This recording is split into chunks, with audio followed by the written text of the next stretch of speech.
Ça veut dire que ce travail d'optimisation laborieux qu'on fait avec des tas de gens d'une direction technique nationale forte, installée à Rueil, qui est une particularité de notre organisation en marque nationale, il va amener ce qu'on pourrait appeler dans l'industrie un gain de productivité de 1% par an. Il faudrait 5 ans pour le faire. Entre-temps, on sera rebouffé par les taxes, les ceci, les cela. Il y aura du crédit d'impôt, il y aura ceci, cela. Enfin, donc on le fait, c'est notre métier, on continue de le faire, mais ce n'est pas le moyen de descendre immédiatement, puisque c'était le cahier des charges que vous m'avez donné, descendre immédiatement, enfin, de permettre d'accéder immédiatement à la propriété. Donc première piste, on le fait, mais ce n'est pas suffisant. Deuxième piste, on cherche à juguler l'inflation normative. C'est-à-dire qu'en même temps qu'on fait ces petits gains de productivité, on se fait remanger. Par exemple, les précautions autour du sismique, dans les zones concernées, ce n'est pas 100% de la France, c'est 4 000 à 5 000 euros d'un seul coup. Je ne l'ai pas cité tout à l'heure, c'était l'année 2012.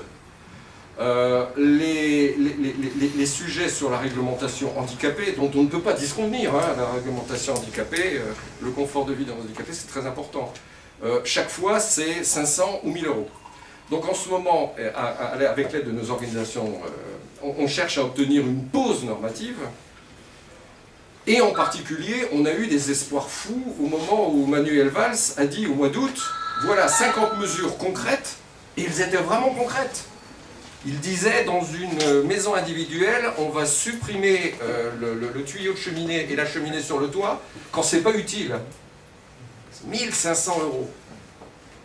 C'était formidable. Le Premier ministre qui dit ça, 29 août. Donc on est reparti regonflé à bloc. Ça ne passera pas.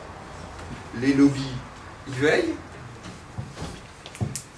Et finalement, quand on regarde toutes ces listes, oui, chez les promoteurs, la suppression de places de parking, la suppression du garage à vélo, c'est passé. Et pourquoi c'est passé? Parce que personne ne se sont concernés par la réduction des mètres carrés du garage à vélo. Il n'y a pas un tuyau de cheminée dans le garage à vélo avec 1500 euros de budget. Il y a un peu de béton et bon, il faut croire que les Lafarge, etc. n'ont pas besoin de quémander quelques mètres carrés de béton, mètres cubes de béton supplémentaires. Donc en collectif, il est passé un certain nombre de choses. En individuel, il n'est rien passé. En tout cas, les choses qui étaient significatives, elles sont passées. Donc, l'inflation normative et le fait de réussir à réviser avec bon sens et avec civisme des normes à la baisse, nous on considère que ça ne marchera pas. Si ça marche, tant mieux, j'apporte tout mon appui à Dominique Dupéret, qui est notre apôtre, la Dominique, si ça marche, tant mieux. Et donc on va l'aider, mais je nous vois tous, réfléchissons tous, qu'est-ce que nous avons fait, nous, notre génération, pour générer des blocages pareils, pour ne pas être capable de revenir en arrière par rapport à un certain nombre de choses que nous reconnaissons tous comme malvenues ou stupides. Donc voilà, je passe, et c'est donc pas encore dans ce domaine que nous allons réussir à gagner. Alors, je fais un retour sur la suppression du conduit de cheminée, parce que je sais que ça a été annoncé comme thème, je sais que ça passionne un certain nombre d'entre vous, mais je sais que ça ne passionne pas d'autres d'entre vous. Donc je disais, budget 1500 euros. Ce conduit de cheminée est obligatoire, en particulier si on installe une pompe à chaleur ou si on est en effet Joule, de façon à permettre une réversibilité vers quelque chose de plus vertueux, en particulier pour le gaz à effet de serre, dans le futur. Et donc en particulier pour permettre l'installation d'un poêle à bois, si quelqu'un, après le confort d'une pompe à chaleur, souhaite revenir à des valeurs plus sûres, telles que le poêle à bois. On n'a plus le droit de chauffer le bois, alors, ce qu'on appelle un poêle à bois, c'est un poêle extrêmement sophistiqué, où une petite vis sans fin monte des petits copeaux de bois de la taille d'un grain de blé, et il y a une régulation électronique de ce truc-là. Et on vend aux clients, vous allez avoir une magnifique flambée dans votre salon, vous avez une toute petite flamme bleue bien régulée, donc c'est formidable. Et donc ces petits copeaux, ces petits, on appelle ça des pellets ou des copeaux, on les importe. puisqu'on n'en fabrique pas assez en France. J'exagère à peine. Bon. Et bien entendu, on a tous la culture de dire un poêle, bon, de temps en temps on donne un coup, enfin une cheminée, on a tous une culture cheminée. Dans une cheminée, on donne un coup de balai, on donne un coup d'aspirateur, ça va bien. Quand on explique à un client que cette petite vis sans fin à régulation électronique, il faut l'entretenir par un contrat d'entretien, ça défie le bon sens. Donc ils ne sont pas entretenus. Et donc les premiers défauts de fonctionnement apparaissent au bout de 2 hivers. Et ça c'est un gros sujet de contrariété. Nous avons été amenés, je vous ai montré les répartitions tout à l'heure, à monter des équipements qui sont trop sophistiqués pour les clients, non pas que les clients soient des minus avinces, mais que ça demande l'entretien d'un professionnel, ça demande que tous les réglages soient remis, j'allais dire à zéro, soient remis cohérents entre eux. Je pense en particulier au réglage de pompe à chaleur. Et nous offrons 2 ans de maintenance gratuite, de façon à ne pas être embêté pendant les 2 années de SAV obligatoires. Mais la 3e année, c'est pas encore maintenant, ça va commencer cette année, on verra. On verra, mais ça promet. Et il y a d'ores et déjà quelque chose dont on est sûr, c'est que cette pompe à chaleur magnifique, rutilante que nous livrons, difficile à régler, rutilante, à obsolescence programmée, non? Non, oh non, ça n'existe pas, ça n'existe pas, vous ne l'avez pas constaté dans votre vie. En tout cas pas sur la pompe à chaleur. On n'en est pas encore là sur les corps. Dans 4 ans, dans 5 ans, elle va tomber en rade. Et là, qu'est-ce qu'ils vont mettre les clients? Avec leur plombier du coin. Donc, on sait qu'actuellement, les solutions de chauffage que nous mettons en œuvre ne sont pas adaptées. Et nous disons, il serait bon quand même que pour les primo-accédants les plus modestes, le quartile qu'on a vu tout à l'heure, on leur permette d'accéder à l'effet Joule, parce que l'effet Joule ne nécessite pas cet entretien, encore que maintenant, au public, les panneaux radiants ont des mécanismes extrêmement sophistiqués, etc. Mais l'effet Joule ne nécessite pas cet entretien. On a fait nos calculs, l'effet Joule en radiant permettrait au bout de 4 ou 5 ans de générer, sous certaines conditions sur lesquelles je reviendrai, de générer une économie de fonctionnement qui permettrait de, éventuellement, passer à autre chose, comme un poêle à bois, puisque c'est le nec plus ultra. Et surtout, si on applique l'effet Joule sur les toutes petites maisons que je vous ai montrées tout à l'heure, eh bien, ça ne va pas augmenter la consommation d'énergie primaire d'une façon considérable en France, puisque la construction neuve, c'est 4% du parc. Là, on est en train de parler d'un pouillème du parc. Les grosses maisons dont on parlait tout à l'heure sont plus faciles à maîtriser pour rentrer dans les normes de CEP. Et en général, nous constatons que les grosses maisons sont en dessous largement des seuils réglementaires, donc surfinancent une économie de CEP. On pense que cette économie, il faudrait la recréditer aux primo-accédants les plus modestes dans les petites maisons.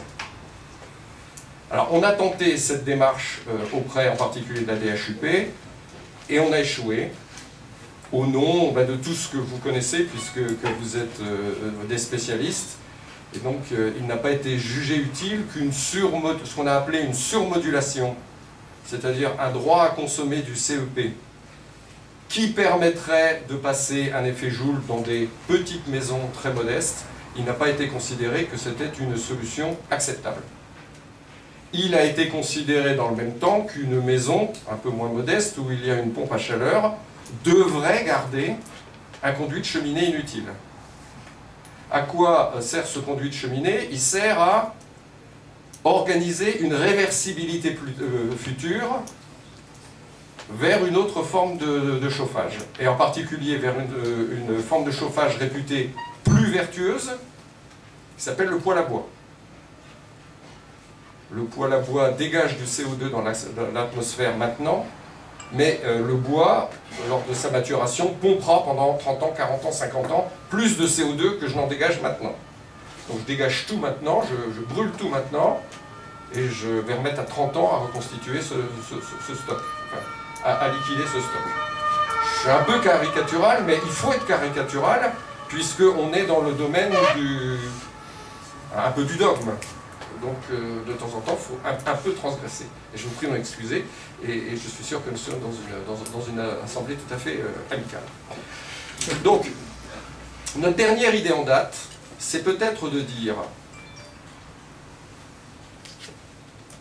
puisque ce conduit de cheminée est obligatoire, puisque cette maison est vertueuse, puisque son système de chauffage sera réversible, pourquoi ne pas la considérer aujourd'hui, dès aujourd'hui, comme vertueuse, alors que j'installe de l'effet Joule dedans? Je répète le raisonnement, cette maison a obligatoirement un conduit de cheminée. En termes de gaz à effet de serre, elle est vertueuse. Considérons donc là comme vertueuse en mettant de l'effet Joule dedans. Et plus tard, ça permettra de mettre le nec plus ultra, c'est-à-dire un poêle à bois. Donc c'est une piste sur laquelle nous travaillons actuellement, toujours dans le même objectif, qui est clairement de réussir à baisser le prix des plus petites maisons pour les primo les plus modestes. J'insiste, tout en restant vertueux.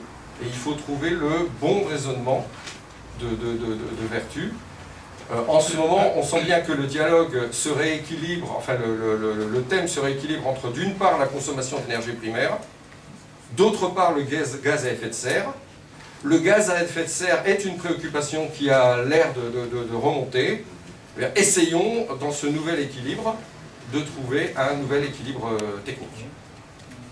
Alors, je vous disais, 3 manières de baisser le prix. La première, c'est de travailler 1% de gain de productivité au mieux tous les ans. La deuxième, c'est de faire baisser les normes. Je désespère que notre génération y parvienne. La troisième manière, c'est le chemin que nous avons pris chez Geoxia et qui est un petit peu original.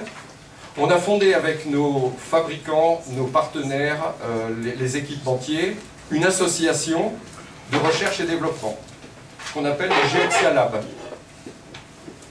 Le but de cette association, c'est d'inventer la maison de demain. Alors, inventer la maison de demain, c'est un petit peu fumeux. Et donc, comme on est tous des gens concrets, on s'est donné des thèmes. Le thème, c'est le retour d'expérience sur la RT12, c'est-à-dire comment concevoir aujourd'hui une RT12 plus vertueuse, en particulier pour les préoccupations d'entretien maintenance que je racontais tout à l'heure. Un deuxième thème, c'est le re-engineering de la maison traditionnelle. Et là, c'est ambitieux, c'est de dire comment faire une maison, allez, allons-y, avec d'autres matériaux, avec d'autres solutions. Avec d'autres solutions d'enveloppe, en particulier. On fait les maisons depuis longtemps avec des briques ou des blocs, mais l'industrie automobile est plastique. Dans l'industrie automobile, il n'y a plus de châssis, il y a une plateforme. Ça veut dire quoi tout ça pour nos industries? Et ça, on y travaille au Geoxia Lab.